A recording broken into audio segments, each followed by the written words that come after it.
We have one more presentation. That's Dr. William Dalton. Dr. Dalton, if you would make your way up to the podium. He served as president and CEO of Moffitt since 2002. Dr. Dalton earned his PhD and MD from Indiana University. Just a few of his professional highlights include serving as founding chair of the Department of Interdisciplinary Oncology at USF and as dean of the College of Medicine at the University of Arizona before assuming his current role at Moffitt. Dr. Dalton, welcome, and thank you so much for sharing with us today. Well, thank you very much. I appreciate the opportunity. And Chairwoman Parker, it was nice of you to invite us when we had the reception in June for the Board of Governors. And I appreciate the opportunity to talk to you today and perhaps raise our profile a little bit in the state university system of which we're a member.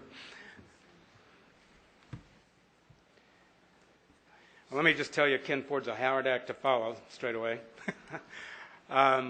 The Moffitt Cancer Center is celebrating its 25th year. We opened our doors in 1986 by Florida statute to be an instrumentality of the state within the state university system.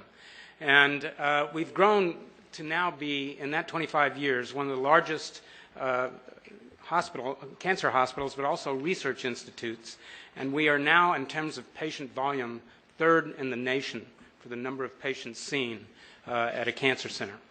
And we're also very proud of the fact that in the research capacity as well as educational capacity, Moffitt was recognized last year as the nation's leader in 2010 for personalized medicine. And this was awarded, and I'll tell you more about that, through a program we call Total Cancer Care. But basically, we have developed an approach to try to meet the needs of every patient and recognize their uniqueness. The Personalized Medicine Coalition awards this annually, and it was nice to go to Boston and Harvard to receive that award for Moffitt. Now, the Moffitt Cancer Center belongs to a group that's designated by the National Cancer Institute. They have various categories that they, if you will, grade cancer centers. The highest level is called a comprehensive center, meaning you're performing research, care, as well as outreach. There are only 40 such institutes in the United States, and Moffitt is the only one in Florida that is Florida-based. In terms of our ability and accessibility, we see patients from every county in Florida, from every state in the United States, and now 78 nations, which accounts for such a large patient volume. And as I mentioned, we have been very successful through your support and the state support by being one of the nation's leaders in the amount of funding for cancer research and the grants awarded.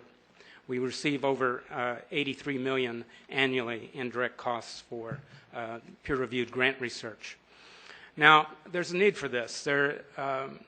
Unfortunately, Florida ranks second in the nation for cancer-causing deaths. 1 out of 3 men and 1 out of 2 women will develop cancer in their lifetime. That means about 580,000 people will die of cancer annually. And Florida, unfortunately, is way too high in that category. In part because we're a big state, also in part because we have an older population, but also some of the benefits of Florida are also risk of cancer. For example, our sun. The beautiful weather that we have here, unfortunately, has a double edge. And that does increase the need for us in terms of not only cancer care, but educating the workforce of tomorrow. And unfortunately, at today's rate of educating the workforce of tomorrow in cancer, we will have 50% of the needed workforce in terms of physicians as well as pharmacists and other workforce dedicated to cancer that we need in Florida. So we have a lot of work to do, and a major mission is education. Now, we are very proud to say, in working with a number of universities and a major association with the University of South Florida, we see over 1,300 residents and students at Moffitt annually. So this is a huge resource for education. And as you can see, nearly 300 medical students rotate through our doors annually. And we see medical students from all over the world. And sometimes we're able to convince them to do their residency here in Florida and then stay in Florida. And some of them are working now at Moffitt. So, and we see and have rotations and training and education not only in medical school, but in nursing, physician assistants, pharmacy, and other areas of capacity, all very important to the team that comprises the care of patients. Now, as I mentioned, a major collaboration that we have is with the University of South Florida in the area of the cancer biology. We created about 5 years ago a PhD program in cancer biology. It's a unique area of science. We have over 130 applications per year, and we're able to accept 5 to 8 annually out of that 130. So this is tomorrow's research workforce. To date, we have 22 graduates and currently 33 students. And again, this is tomorrow's workforce that will, if you will, solve the clue as to what causes cancer and develop new therapies. Now, we take very seriously our mandate to be an instrumentality of state and to work with others. And so, as you can see, some of our major collaborations are shown here, and we're continuously working to build bridges in the area of research as well as education. It's growing. I've already mentioned the University of South Florida. We have a growing relationship with the University of Florida, a real grassroots effort where the faculty are having retreats and submitting grants and being awarded those grants. Now, we also have a major impact on the economy. We are, as I mentioned, the third largest cancer center in the United States and research institute. As you can see, we bring in over $80 million a year in peer-reviewed research grants. And our intellectual property is also very important as a part of the economic engine. To date, we've started 6 spin-off companies based on science performed at Moffitt. And this year alone, 19 licenses were issued based on Moffitt patents, all growing the economy and the economic engine of that area in this state. And as you can see, we continue to join or to contribute to the all-important tax base of this state. Now, Moffitt is a relatively young cancer center. When you look at the top cancer centers, when you're only 25 years old, you're competing, frankly, with those that are in their 100 years. But we are gaining national recognition, and I'm just going to highlight 2 areas where we were highlighted, our scientists and physicians were highlighted. One area in geriatric oncology by Lodovico Balducci, who's been at Moffitt for about almost 20 years. He's considered the father of senior adult oncology. And he was interviewed on CBS by Katie Couric, and we'll go ahead and show you that one.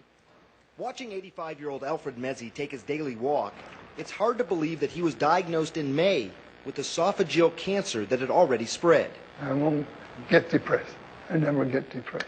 Mr. Massey. With that attitude Have a deep breath. and his overall good health, Okay, very good. when deciding on treatment, the first thing Dr. Lodovico Balducci did We are very proud of you. was forget about his age. It may be 85-year-old in terms of chronologic age, but he's 65-year-old in terms of physiologic age. So he really is a young person. While in the past, an 85-year-old... So, and also fairly recently, exciting news about the relationship between viral infections and the cause of cancer. It's been known for some time that cervical cancer is related to an HPV virus. However, it was just recently discovered that this same virus can cause cancer in men. And our scientists and clinicians were amongst the leaders in this study, which again was highlighted on this case, NBC National News with Brian Williams. This news, however, involves HPV and men. A report from our chief science correspondent, Robert Bazell. The human papillomavirus is the well-known cause of cervical cancer in women. But today's study confirms HPV is prevalent in men as well. About half of males aged 18 to 80 are infected. A cancer caused by a virus. This information is critical Tell someone. because a few strains of HPV can cause not only cervical cancer in women, but throat and anal cancers in women and men. The scientists say this latest study shows men may have different immunities than women. Genital HPV infections in men do not stimulate a strong immune response. And because of that, they may remain susceptible to acquiring a new infection at a later time point. HPV is very easy.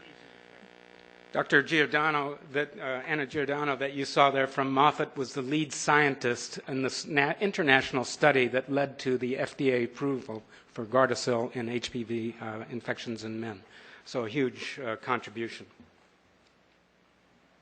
Now, as I mentioned, the medicine of the future, fortunately, will be very personalized. Historically, medicine, when a patient walked in, you made a diagnosis, and then you prescribed basically going by the book. Now, it didn't always work, and that's especially true in cancer. What is described as the therapies in the books work maybe half the time.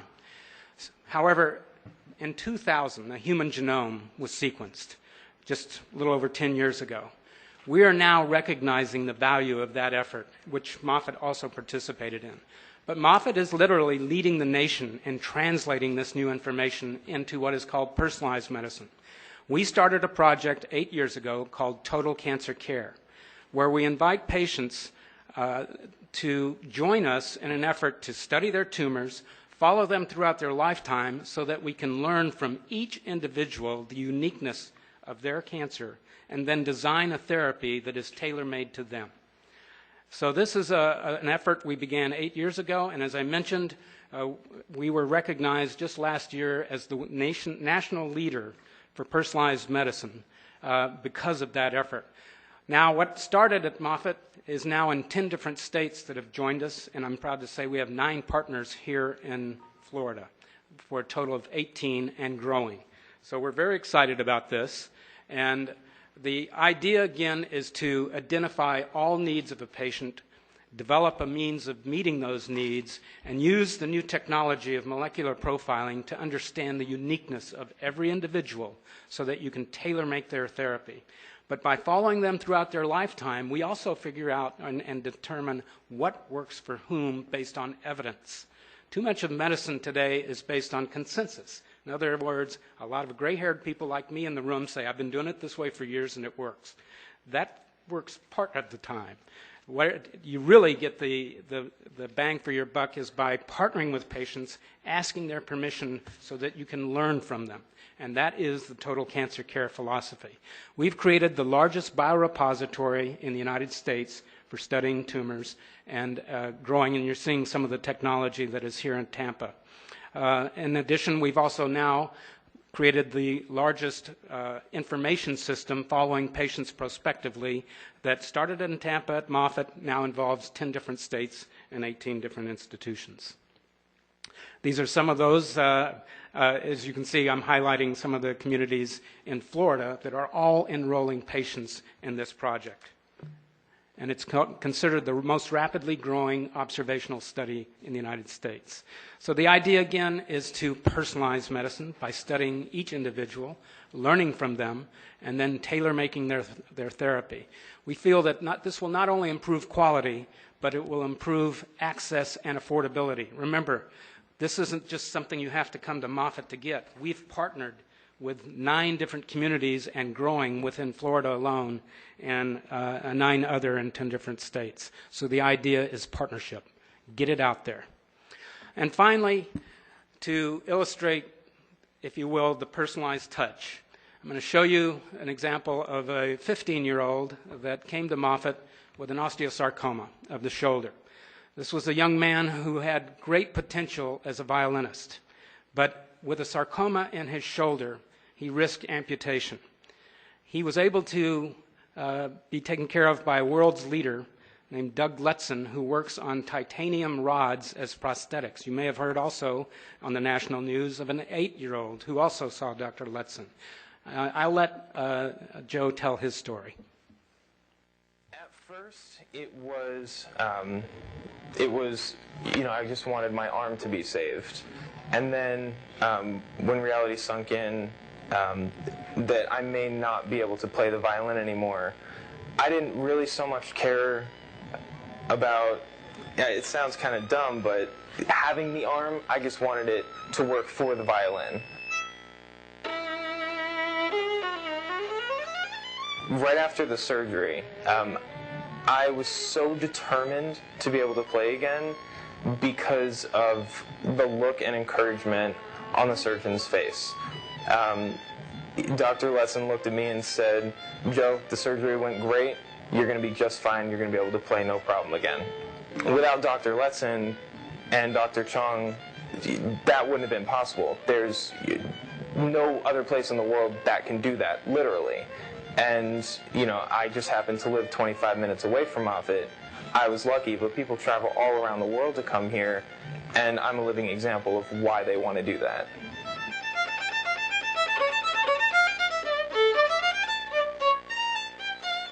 I think Joe tells it best. He's gone on to play in Carnegie Hall since the surgery.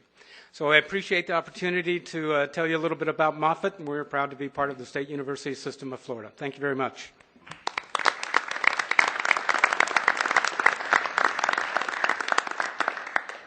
Members, I'm glad that that we could take a moment to see some of the other parts of our system that we often don't speak very much about. I mean, the fact that we could have Dr. Ford and Dr. Dalton to come and share with us some of the good work that they're doing.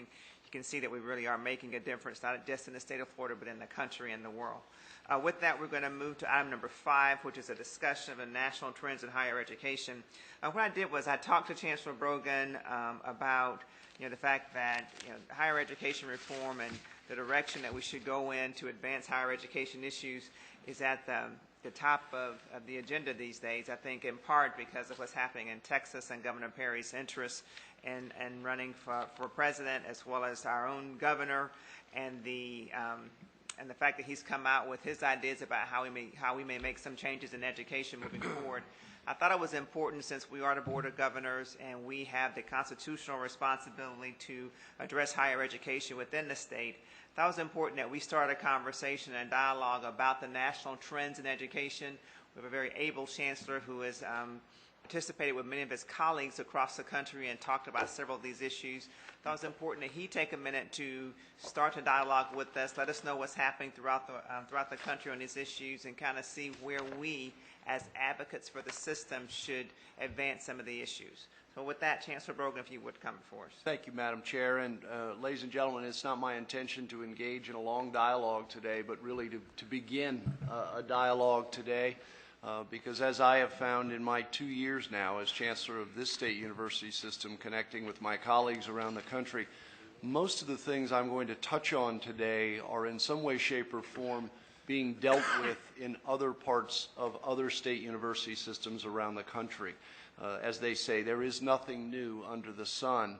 And as we talk about them and acknowledge the continuing conversations that are unfolding around the country on higher education, its importance, the different approaches to higher education initiatives, it's always important, I think, to recognize that it's easy to look down all day because your work is so important that sits before you, without taking the opportunity to look up and recognize that out there's a whole big, wonderful world of higher education that are engaged in many of the same conversations, taking many of the same problems and issues, and dealing with intellectually honest conversations about how states and systems and institutions want to move forward. I'll further preamble this by saying nothing I'm going to say today is not already being discussed or has not already been discussed either by this Board of Governors, previous Boards of Governors, Boards of Trustees, university presidents and faculty, staff. So it isn't that I'm going to give you a prescription for the future of higher ed.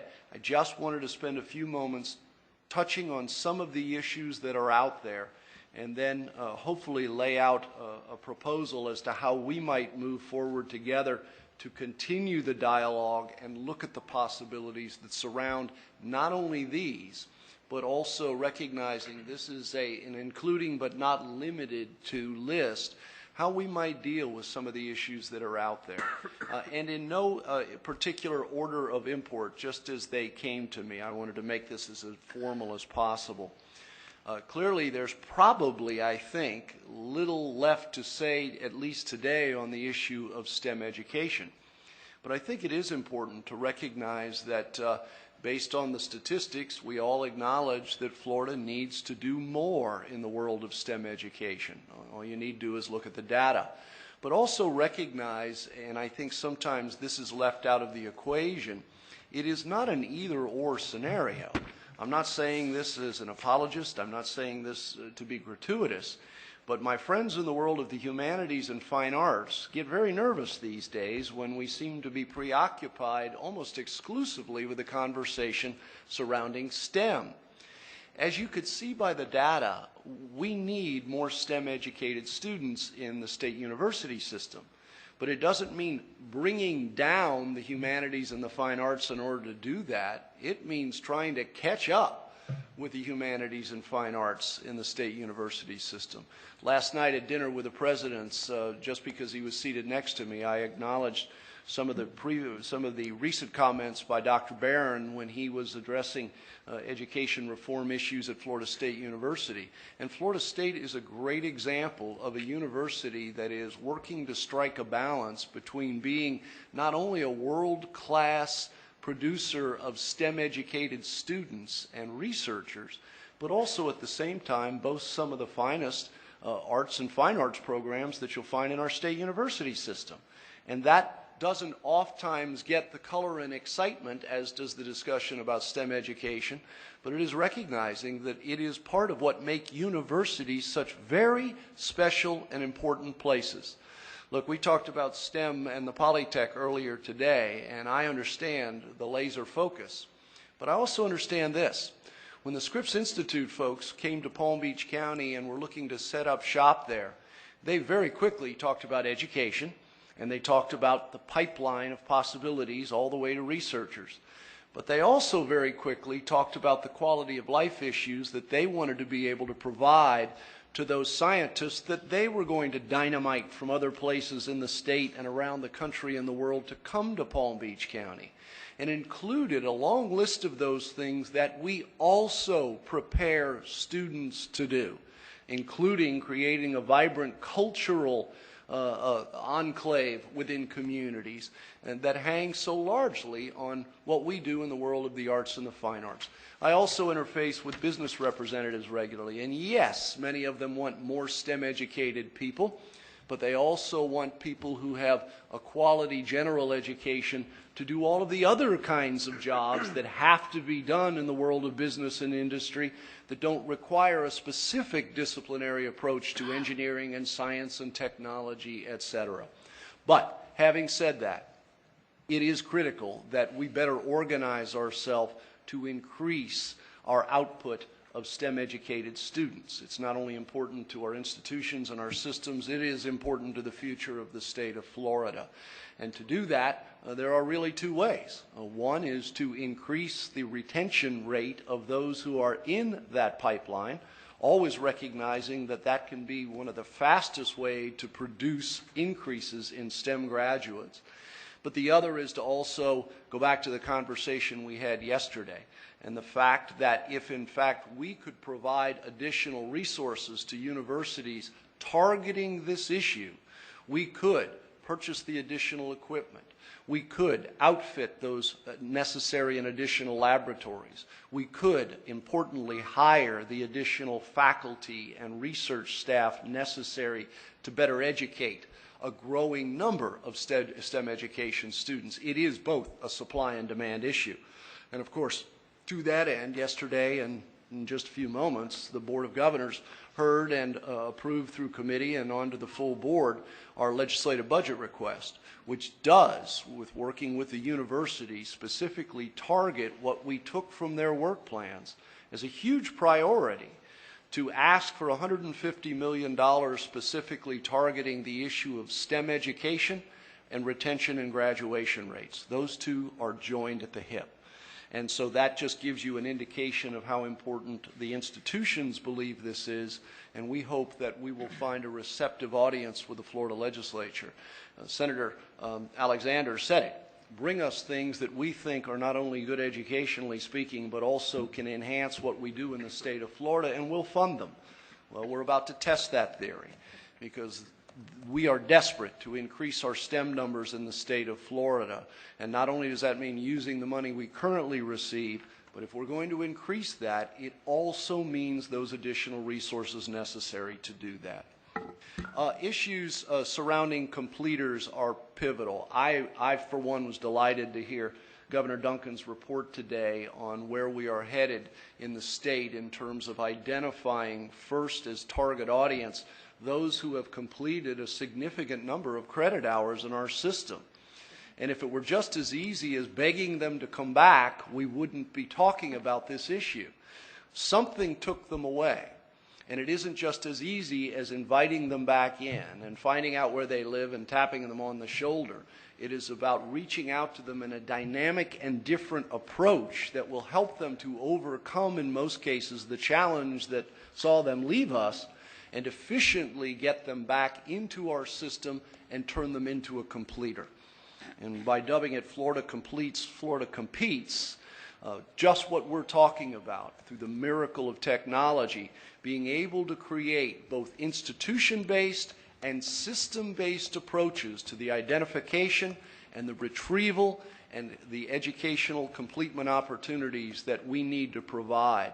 If we didn't add one more student to our system, and we know we will, but simply saw a significant increase in the number of those who are in the system turn into completers, not only would we be enhancing baccalaureate degree production, graduate degree production, and PhDs, we would also be helping by protecting better the stewardship of the state investment into that educational opportunity for that particular student. Everybody wins, and it's a huge priority and needs to be for our system. I think we should double online degree production. And Commissioner, I think it is not only the responsibility of the state university system to do that, I think we need to do a better job working with pre-K-12 to make sure that students come ready to take online coursework. Just assuming that every student in the 21st century is technology literate enough to be able to automatically navigate a video game is one thing. Being a constructive partner in an online educational opportunity is very different and requires certain skill sets that can be taught. And even going back to high school and perhaps beginning to do better awareness programs and provide greater opportunities to high school students to assure that when they graduate, perhaps they've already been through an online course of some type to assure that when they come to us and are taking online education, that they are better prepared to navigate that system much more successfully. Implement accountability-based funding. I think most of us would agree, we talked again as presidents about this last night, that the system of funding in our state university system worked well at one time. It is a system that is based largely on enrollment growth and seat time. And in a growing university, that is an acceptable way to approach this issue. But now that we're seeing many of our universities bumping up against access capacity, as you've heard in the work plans, many of our other universities have additional capacity remaining, but it's rather limited when you're looking at trying to significantly increase, especially the baccalaureate degree program that this state must produce. If we are going to create a true knowledge-based economy, then it's going to be important to us that we recognize that the funding model, which now only rewards for sheer growth, need to be re-examined and retooled for a better 21st century approach to this thing. This, again, was one of the things that President Barron touched upon in his remarks at Florida State the other day. And I think it is time that we actually sit down, put together some proposals, and carry those proposals to the Florida legislature for consideration. Very important footnote here, I think we're talking about accountability-based funding. I think we've got to drive a system, and this is happening across the country, that itself is based on outcome measures, funding for outcomes to make sure that we're not only funding for inputs, enrollment growth is one of those ways to do that, but that we are also funding institutions and systems based on outputs. Good example of outputs, retention and graduation rates, completion. And so it is a complex system, I think, we're talking about, that would allow a university to decide that it had reached its capacity in undergraduate enrollment, but still be able to find money available to support undergraduate, but also to enhance what they're doing in their graduate programming. Or if it's a research university, their research programming, instead of the traditional model that we've used for many years. Sure learning outcomes. This is being discussed, programs implemented nationwide. How do you assure a student that when they go through a program, they are going to come out the other end with not only the discipline skills, but the real world skills that are going to be necessary for them to be able to compete at a competitive level? Some years ago, and this is the good news, this very system began, and it's continued today, what we call the development of the learning compacts. Program by program, developing ways to measure student success. This is not new, certainly not to the people at the other end of this table, and even members of the Board of Governors who were here when we began this exercise, to assure that every academic program has associated with it outcome measures and outcome assessments that will guarantee not only the student, but the faculty member, the university, the world of work, that student is exiting that program through graduation with a guaranteed expression of skill set necessary to compete. Now, right now in our own system, many of our programs have identified, worked through, and have begun to implement learning compacts. And we'll talk about that more in the future and bring you up to date on where we are as a system. But suffice it to say, we still have much more to do. And we can always look at better ways to build a mousetrap. Some people nationally are talking about pre- and post-testing for students to look at skills they bring in on day one and look at the same skills as they exit as partial requirement for a diploma. We ought to have the intellectual honesty and courage to have those conversations to assure quality assurance continues to be a major part of what we do. I will not dwell long on this, but I will simply say I am very proud of the fact that this board, those universities, have made the issue of retention and graduation rates such a high priority. It's outstanding. It would be easy if you were at the University of Florida to say, look how great our graduation rate is. And so therefore we're going to put priorities on everything else. And yet you hear the University of Florida during the work plan say that even the University of Florida has made retention and graduation rates a major priority at that institution. The fact that we are fifth in the nation in Florida regarding 6-year graduation rates is something that we should celebrate. The fact that that graduation rate is, I believe, about 62% is something that should give us pause and recognize that the nation's 6-year graduation rate needs to increase dramatically. Now remember, that 6-year graduation rate is focused exclusively on first-time in college students. That does not include community college or college transfers, and it does not include transfers from other institutions. But be that as it may, what we're talking about are 18-year-olds who come to our institutions and they expect, and we expect for them, a degree. And so we have miles to go on that issue, but we've staked it out as a priority for the system. We now need to do a better job of coordinating our activities to assure that we're not leaving it to chance and great random acts of excellence, but that we are harnessed together to bring those numbers up to a knowledge-based economy level. Reward faculty and staff for excellence. I think we can all agree that there is no such thing under the sun as a perfect system of compensation reward.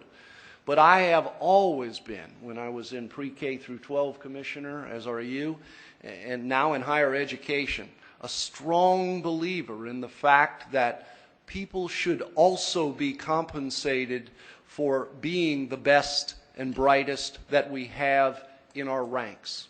And I think our state should spend some time, and this is no stranger again to the universities, who every single one have some sort of merit-based programs in place that they've used over the course of the years. We need to dust them off, we need to look at them, and we need to make sure that we not only keep but attract high-quality faculty by guaranteeing them that if they excel, they will have the opportunity to a compensation package that will be second to none at the end of the day. I also believe that our bread and butter lies in our faculty, and the people who are in our classrooms and laboratories every single day. I think we do a great job of hiring wonderful faculty and trying to recruit even more. I think we do a good job of recognizing and promoting through the track system those professional educators who deserve or are provided the ability to bring with them that special status of professional acumen known as tenure.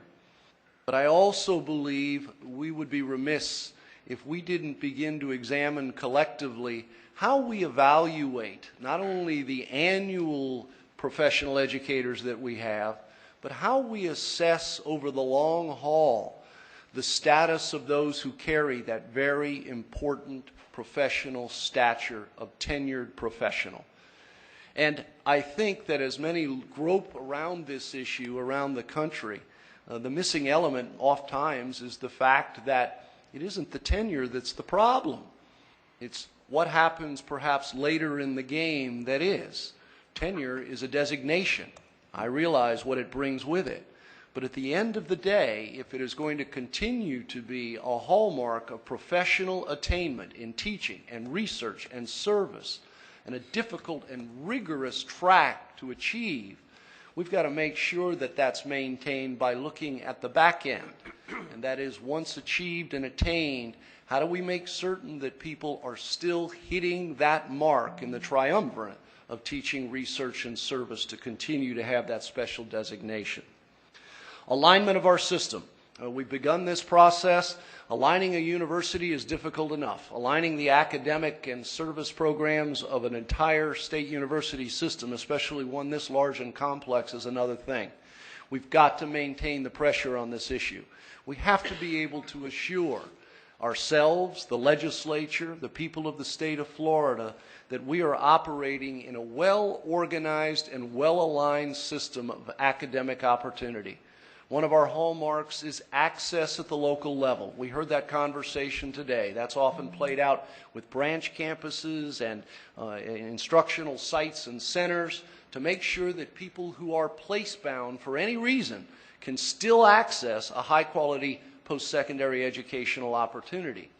But how are we aligning what we do among our 11 institutions? And are we aligned then with the needs of the state of Florida? The Higher Ed Coordinating Council is taking up that issue as well, and I have high hopes that very soon we'll be able to create a vision for Florida of degree production to make sure that we're not only offering degrees, but that those degrees, to the greatest degree possible, line up and match up with the needs of the state, the nation, and the world, so that our graduates can be productive when they exit our system.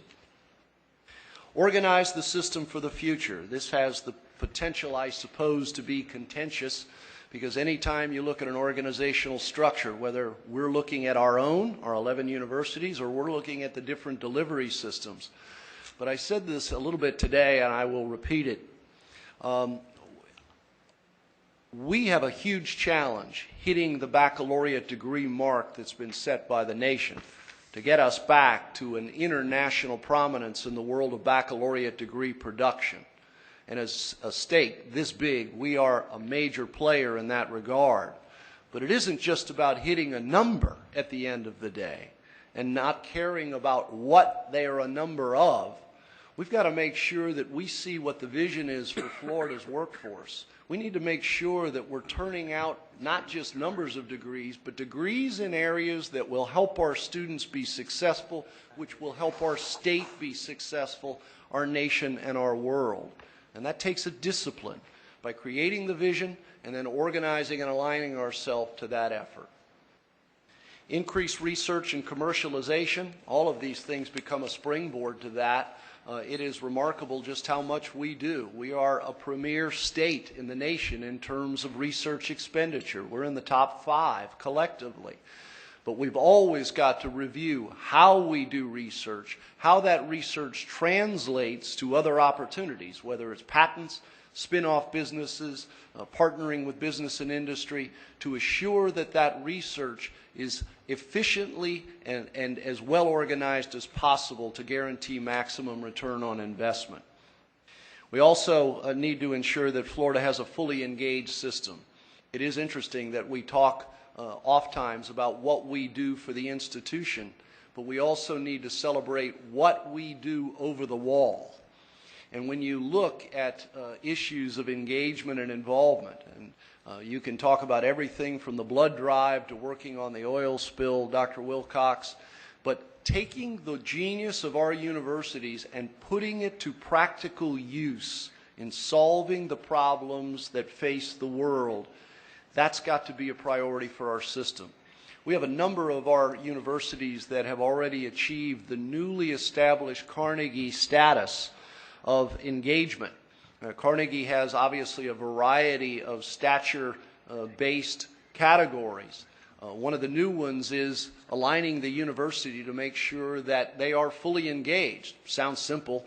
You could do it with a checklist. People think of how many blood drives do you do, how many cancer walks. No, we're talking about all the way down and including looking at the tenure track system as a possibility of embedding service learning and community engagement into the tenure track process. These are systemic changes that have to be made oftentimes in order to achieve that level of Carnegie status.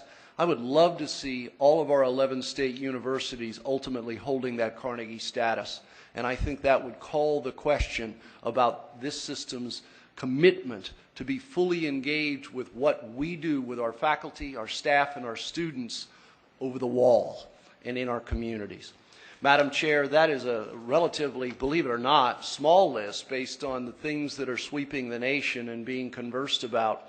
We've had some good startup conversations in Florida. I go back and I continue to pick on President Barron, but you see the attention that these things get by his, what he considers to be simple but important comments at Florida State University. These dialogues are beginning to take place all over the system.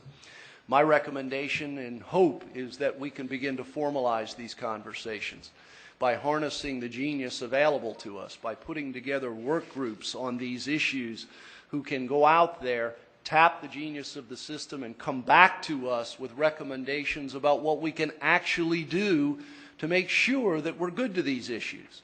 Whether it's a group working on designing a new funding formula or set of funding formula options, whether it's a group to look at program alignment, it is time that we begin to identify which issues are high priorities and begin to formalize our approach to tackling them. So members of our board, this again was just meant to be a starter. It is not meant to be all-inclusive, and it shows you the volume of work that we need to do in the future to assure that we have the best university system in the United States. And I think we're up to that challenge. So I thank you, Madam Chair, for the time that you've given me today to do just that. Thank you, Frank, for your comments. I think that the idea is that we as a board, I thought, should have some dialogue about some of the issues that are certainly a part of several discussions around the country. I think Frank took a stab at giving his thoughts about some of those issues. Ideally, I'm thinking, my thoughts are that if we could deal with an issue and kind of deal with the pros and cons of those issues and then come up with a way for us to maybe advance how we may as a board would like to take a position or address those within our system, is probably the most logical way to approach the issue. I just kind of want to get your thoughts about how to do that. I know that we don't meet that frequently, so sometimes it's hard for us to come together and kind of develop a consensus.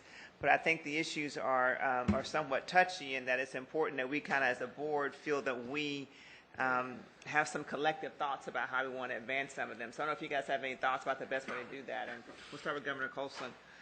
Well, we have an immediate issue that's going to happen over the next 6 months, and that's the governor's alerted everyone that he's very interested and what's going on in Texas, and wants our thoughts about that.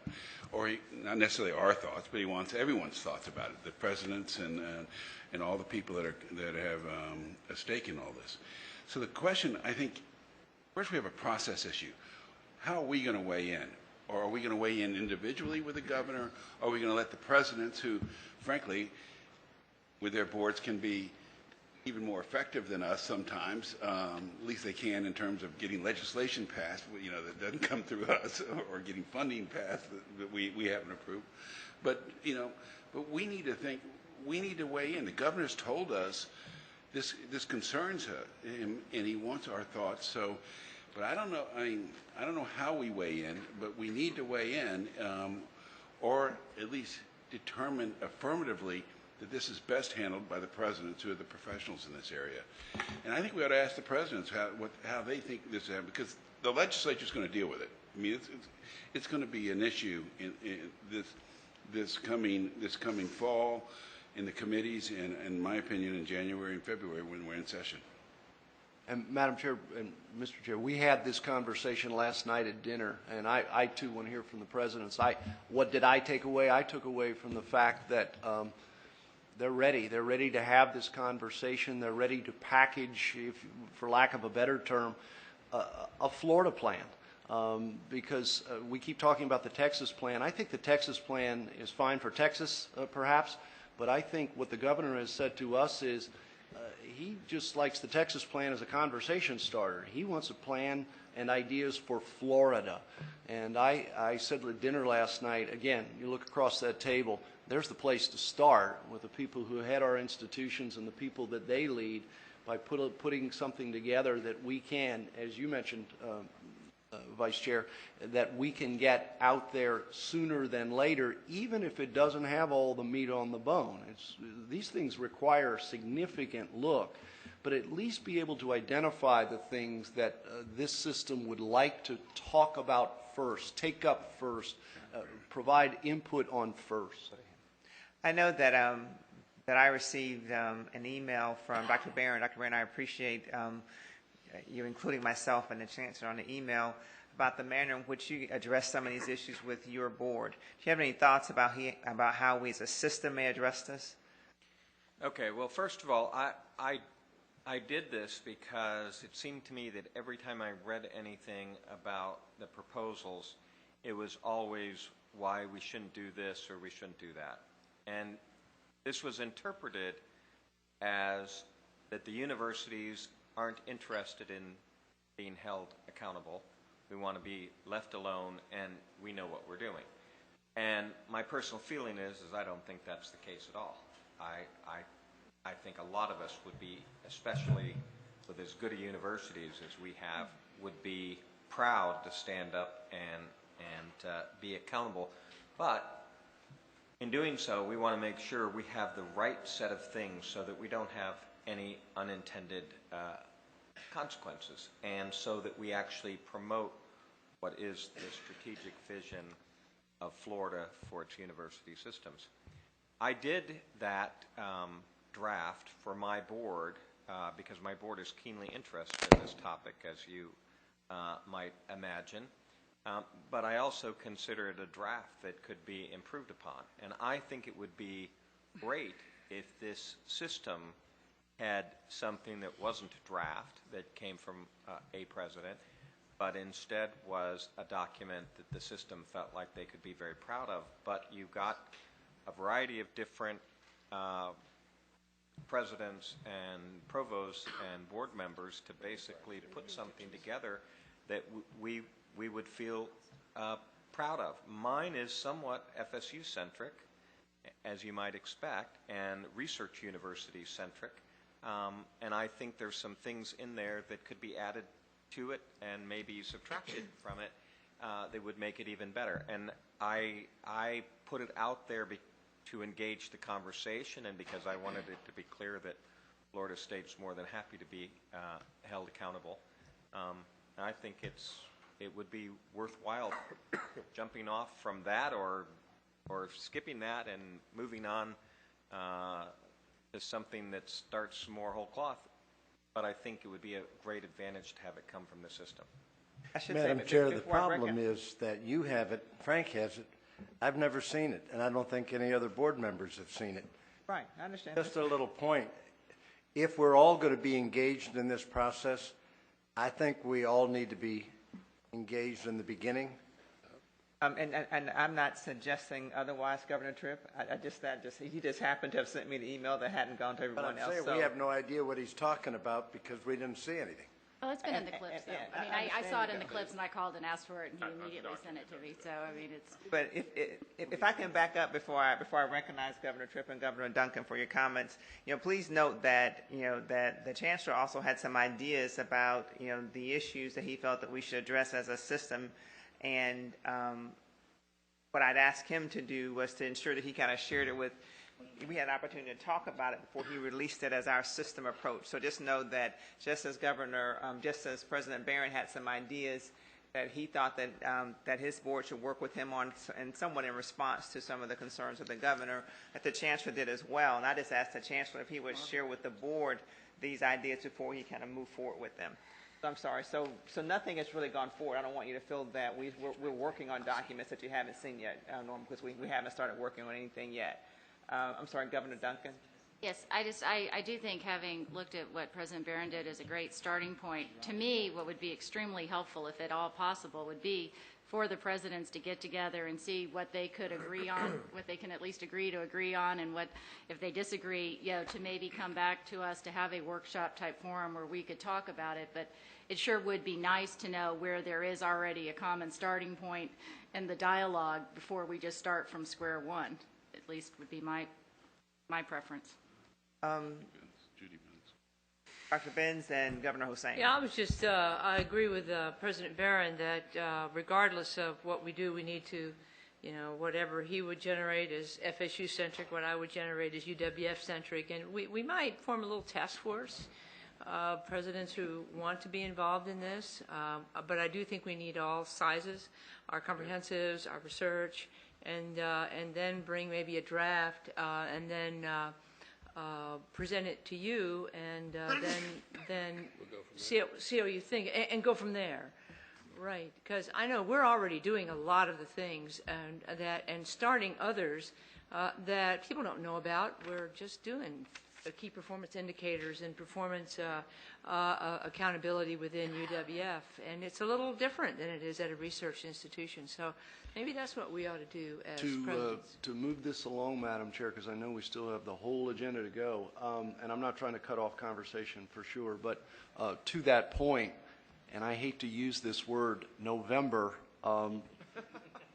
that dance card is about full. But before the November meeting, perhaps we can get a group of people together. And again, I'm not talking about bringing forward a plan that not only talks about the issue, but gives you the solid way through the issue, but at least do what you're all suggesting, which is to identify those issues that we can all get our arms around as Florida's move forward on these initiatives, and at least get it to that stage of dialogue. That's a good thought. Hold on one second for just on that. I guess Governor Hosseini, and I'll come back to the Chancellor's idea. Madam Chair, I think in talking to the governor, all he's looking for is dialogue. He's not looking for business as usual. He's looking for dialogue, not just on the higher education, but also K-12 and up to college level and universities. He's really interested in hearing all ideas. If it's a Texas idea, if it's university, it's president's ideas. And I think even he is looking for ways to get the group together and come up with the better ways of managing our system throughout our educational ways of how we educate our children with the most efficient way, and give them the best education that we can for the job that is available for them. I think that what may work is that I know that that Chancellor Brogan, you have some thoughts about the items that or the issues that we should discuss as a system, and those things that maybe we should support. I think that for me, it's always helpful if I know the pros and cons of those positions. It's difficult for me to develop a position when I don't know the pros and cons of the position that you're asking us to address. One thing that may be helpful is that if we take what you've worked on, and I don't know how much that coordinates with the issues that were addressed by Dr. Barron, if we use that as a starting point, and kind of, if you wouldn't mind, just for my own personal benefit, said, people who are in favor of this idea, this is why they like it, and people who don't like it, this is why they don't like it. And I think if we can start circulating that kind of a document, I don't know how you guys feel about that. That may be a way to start the conversation so that we're all on the same page.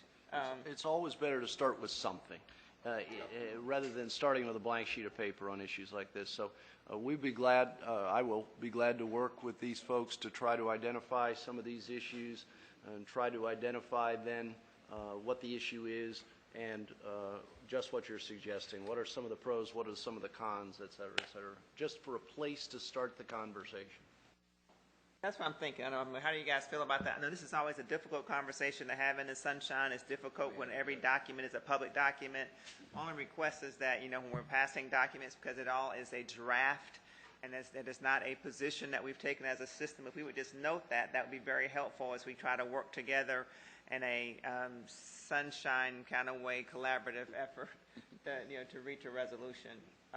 And so much, not so much a resolution, but just a position on the issues that we think are important and the position we're taking as a system to advance those issues. Maybe you could also include Governor Frost?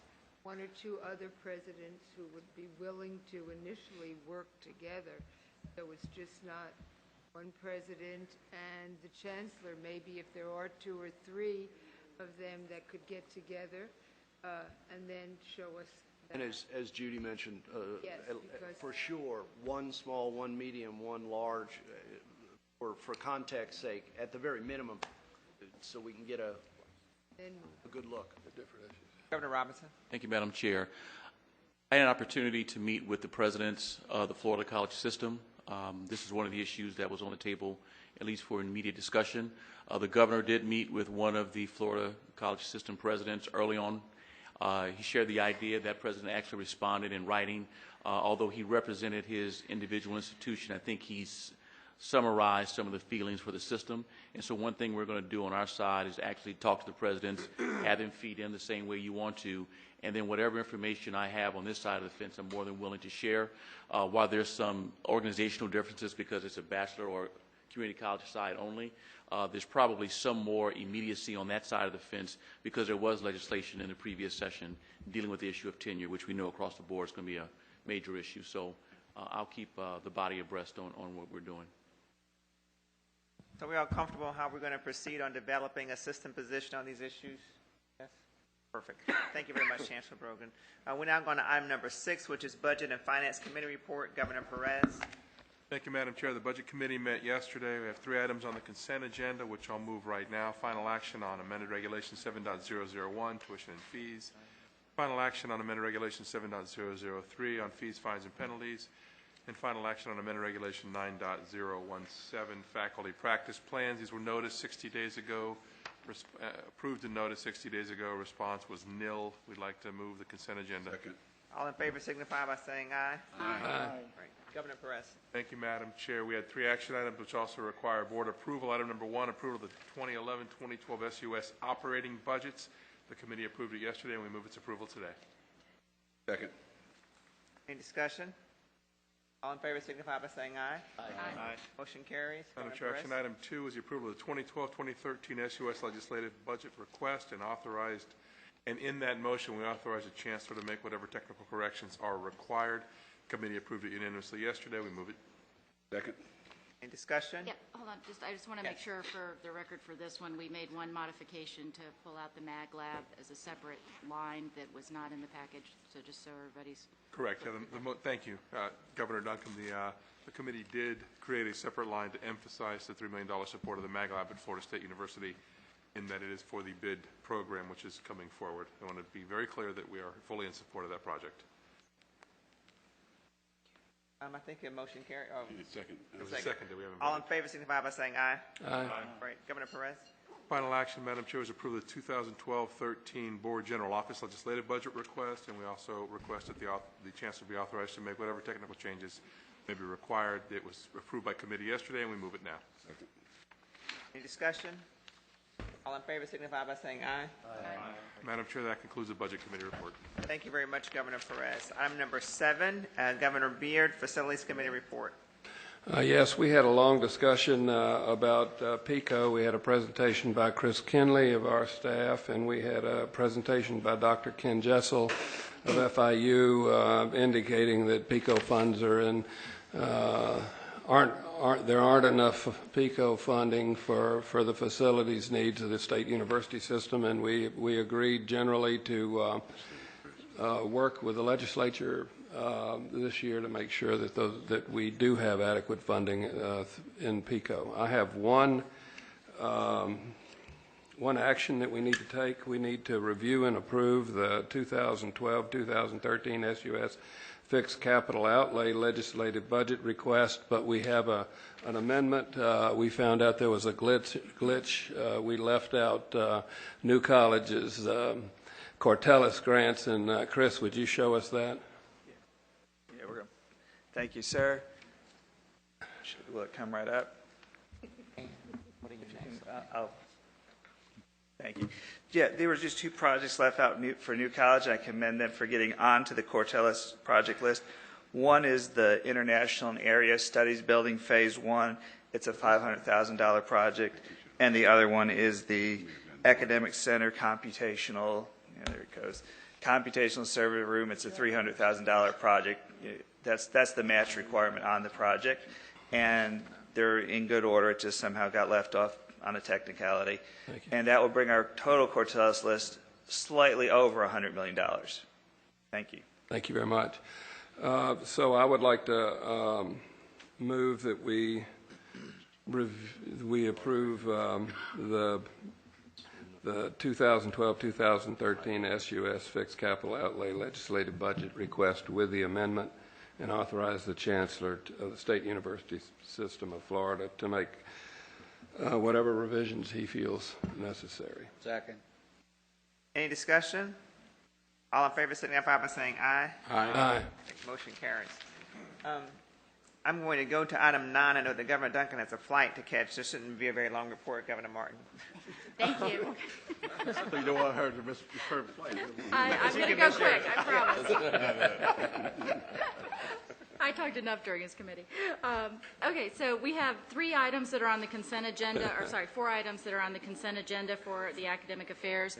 First is the carryover of a PhD in security studies for UCF.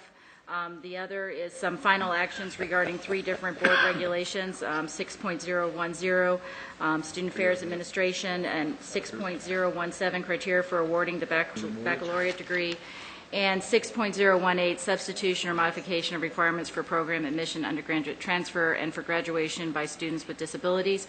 I would move approval of the consent agenda. Is there a second? Second. Any discussion? Ms. Parker? Yes. Ms. Duncan, the last item was pulled Oh, from your I'm sorry. agenda.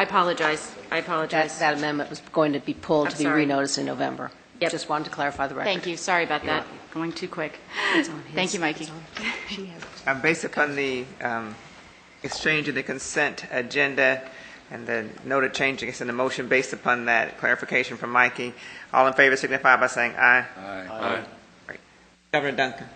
The only other thing, we had a couple great updates at our meeting. The committee did take an action on trying to move forward with a more development of a completer program, which we've discussed.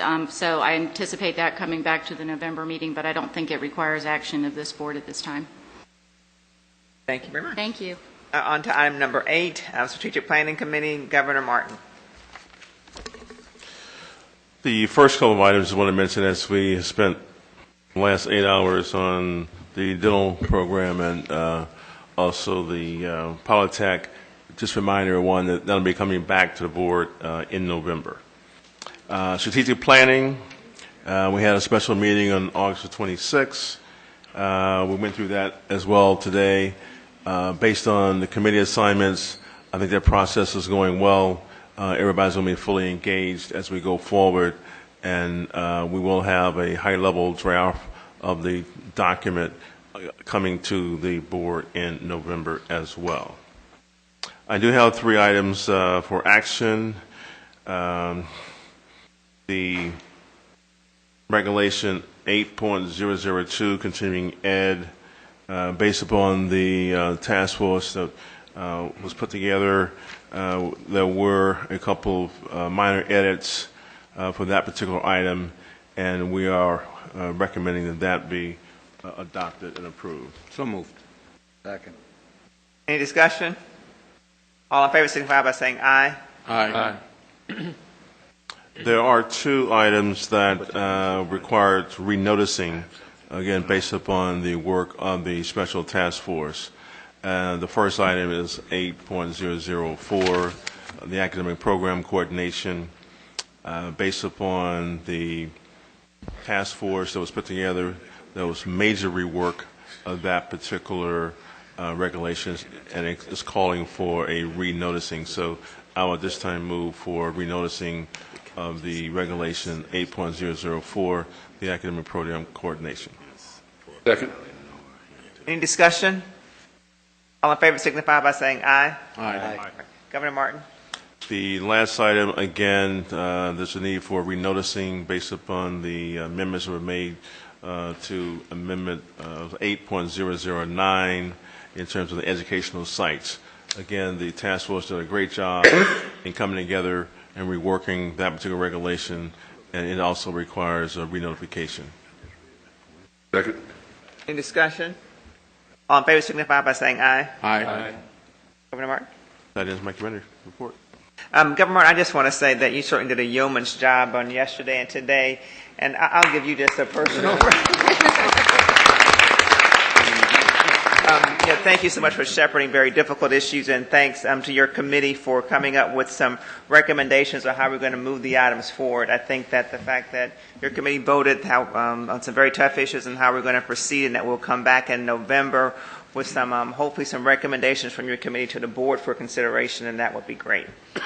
With that, we'll go to item number 10, Governor Hussaini. Madam Chair, on behalf of Governor Root, I have a resolution honoring the leadership, service, and the philanthropy of Nancy Hicks upon the completion of her term as trustee of the University of North Florida. She and her husband has been a tremendous trustees and gave $2 million and raised another $10 million for the university. I'd like to have that into the record. Thank you very much. So do we need a motion for that? Or I made the motion. Is there a second? Second. Any discussion?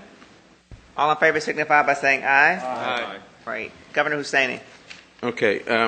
We have 2 appointments. These 2 appointments finalize our final appointments, which we had 23 appointments plus a couple of appointments resignation that we had to complete.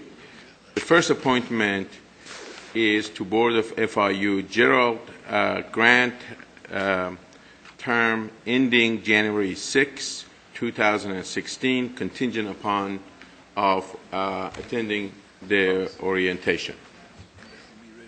Is there a second? Second. Any discussion? All in favor signify by saying aye. Aye. Motion carries. Governor Hussaini.